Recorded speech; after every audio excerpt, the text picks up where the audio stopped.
Personally, my family is happy that I'm here because I'm safe. I'm more safe in India than in Israel. So, yeah. But I know a lot of people that are trying to go back to Israel to help. Experiencing a lot of sadness at the moment, because in my family got through. I lost 5 members of my. तो ये कहना मेरा ख्याल है मुनासिब नहीं है कि हमास की तरफ से दोबारा अब जवाब नहीं दिया जा रहा। मेरा ख्याल है कि हमास की तरफ से जवाब दिया जा रहा है, बल्कि हमास के कुछ फाइटर्स जो हैं वो इसराइल के अंदर पहले से दाखिल होकर छुप गए हैं और वो अब बाहर निकल कर हमले कर रहे हैं। लेकिन ये बिल्कुल दुरुस्त बात है कि जिस लेवल की मुज़ाहमत इसराइल के खिलाफ होनी चाहिए वैसी मुज़ाहमत अभी तक शुरू नहीं हुई। ये लीडरशिप जो है वो डेली बेसिस पे मिडिल ईस्ट में इंगेज भी कर रही है, लीडरशिप से भी बातें कर रही है, और अब उन्होंने एक सेंटर भी खोल दिया ताकि वो लोग जो वहाँ पे फंसे हुए हैं उनके तो वो इनसे इंगेज कर सकें। एक बार तो कुछ हमास ने किया, जो कुछ हमास की तरफ से किया गया, उसके बाद इजराइल भी जी छोड़ेगा नहीं, वो बदला लेगा और मुकम्मल तौर पे अच्छी तरह से बदला लेगा। इस वक्त मैं इनकी इतला के लिए अर्ज करना चाहता हूं कि 84 मुल्क हैं इस वक्त जो इजराइल के पीछे खड़े हैं। 84 मुल्क हैं जो अपनी सपोर्ट का ऐलान कर चुके हैं और जंग अभी भी जारी है। वहां ये मुस्लिम कंट्रीज हैं वो सपोर्ट कर रहे हैं गाजा को, जबकि जो वेस्ट और यूरोप है वो खड़ा हुआ नजर आ रहा है इजराइल के साथ। जंग अभी भी जारी है। अभी भी इनके जो मोटरसाइकिलों पे चढ़ के गए थे वो घरों में घुसे हुए और वो ऑपरेशन कर रहे हैं उनके खिलाफ। इसका रिटेलिएशन करने का इनके पास कोई प्लान था?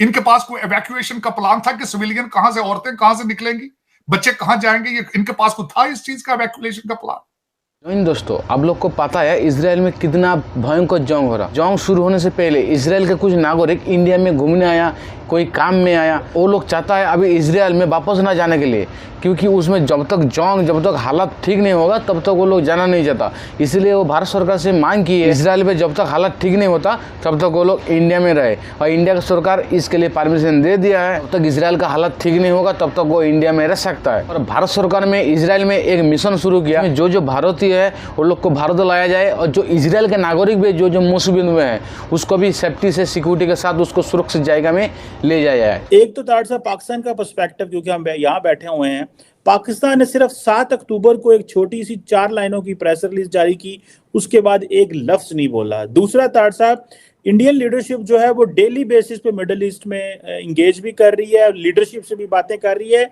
और अब उन्होंने एक सेंटर भी खोल दिया ताकि वो लोग जो वहाँ पे फंसे हुए हैं उनके तो वो इनसे इंगेज कर सकें। एक बार तार साहब, इजिप्ट ने अपने दरवाजे बंद कर दिए हैं मुसलमानों के लिए, गजा के मुसलमानों के लिए, और ये फिर मगरब ही अच्छा है, यूरोप और अमेरिका अच्छा है जो दरवाजे खोल देता है जब भी लड़ाइयाँ होती हैं और कहता है आ जाओ। और अभी भी यूरोप के जो न्यूयॉर्क के होटलों में मुसलमान बैठे हुए हैं और बाकी मुल्कों के लोग बैठे हुए हैं। आप इसको कैसे देख रहे हैं? और इसमें बाकी ममालिक के किरदार पे भी बात करें तार साहब, ईरान का किरदार भी पे बात करें कि अब हमास ने क्या जो फ़लस्तीन के लोग हैं उनको बेयारो मददगार छोड़ दी है। अब वहाँ पे रोज़ाना की बुनियाद पे कोई 20-30 वो बिल्डिंग्स गिरा देते हैं, पूरे का पूरा जो है वो मिट्टी के मैदान बन चुके हैं, इतनी बड़ी बड़ी बिल्डिंग्स, इतने बड़े इलाके। What do you make of that तार साहब? चले लेकिन उसमें चीमा साहब ये पाकिस्तान का तो ये मसला जिस तरह मैं कहता रहता हूं, और उधर जा रहे हैं ना, तकरीरें करते हैं रोजाना, ये है अफगानिस्तान, फलस्तीन, ये सारा तमाशा कर रहे हैं। और यूपी के योगी आदित्य ने कहा है हमें सिंध चाहिए, हम सिंध लेने लगे हैं। कुछ शर्म करो तो उधर भी देख लो। तुम्हारे इन करतूतों की वजह से तुम्हारे आसपास ये लोग देख रहे हैं करने के लिए।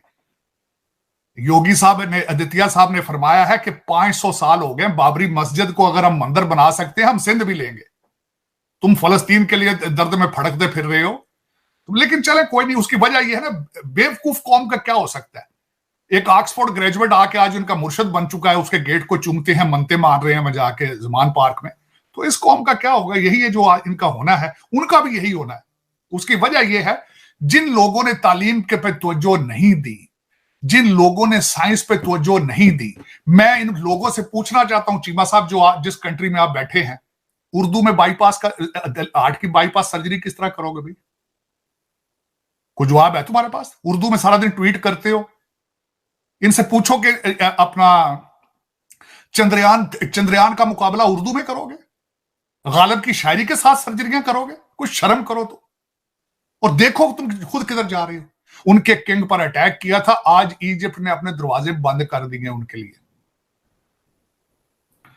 और आज मैं इनसे ये पूछना चाहता हूं, ये जो बदतमीजी का तूफान करके अब चढ़े हैं फलस्तीन के साथ, हमास के साथ, इनसे मैं एक क्वेश्चन करना चाहता हूं कि 1000 हमास के फाइटर्स ने ये सारा मुजाहरा किया है और 2 मिलियन लोगों को वहां पे इस वक्त जेल में बंद हैं। इजराइल उनके स्टारवेशन को, क्योंकि उनका वो पानी, बिजली, खाना पीना सारा उन्होंने बंद कर दिया है, आज उन्होंने उनको स्टारवेशन यूज कर रहे हैं एज ए वारफेयर। मेरा ये क्वेश्चन इन सब से ये है, बेवकूफ ये जो सारे बैठे हैं जो जिहाद करते हैं, जिनको इनका मुर्शद कहता था ये सियासत नहीं जिहाद है, मेरे एक क्वेश्चन का ये जवाब दे दो कि तुम्हारा प्लान बी क्या था? ये 2 मिलियन लोग कहां जाएंगे ये गाजा के? और इस वक्त मैं इनकी इतला के लिए अर्ज करना चाहता हूं कि 84 मुल्क हैं इस वक्त जो इजराइल के पीछे खड़े हैं। 84 मुल्क हैं जो अपनी सपोर्ट का ऐलान कर चुके हैं और जंग अभी भी जारी है, वहां पे जंग अभी भी जारी है। अभी भी इनके जो मोटरसाइकिलों पे चढ़ के गए थे वो घरों में घुसे हुए और वो ऑपरेशन कर रहे हैं उनके खिलाफ। इसका रिटेलिएशन करने का इनके पास कोई प्लान था? इनके पास कोई एवैक्यूएशन का प्लान था कि सिविलियन कहां से, औरतें कहां से निकलेंगी, बच्चे कहां जाएंगे? ये इनके पास कोई था इस चीज का एवैक्यूएशन का प्लान?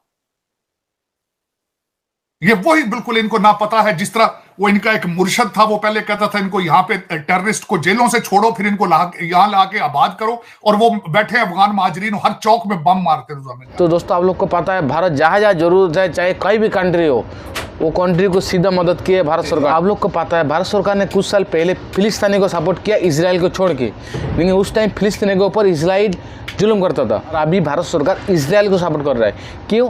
क्योंकि भारत जहाँ गलत है वह सपोर्ट नहीं, कहीं भी भारत का कितना भी दोस्ती हो जाए उसका साथ नहीं रहा है जहाँ गलती है। हमास का आतंकवादी ने इजराइल को जो बच्चे को कत्ल किया, इसीलिए भारत सरकार ने उसको खुलेआम सपोर्ट करने के लिए मना कर दिया सीधा। तो दोस्तों ऐसा वीडियो देखना चाहता है तो जरूर वीडियो को लाइक, कमेंट और शेयर कर दीजिए।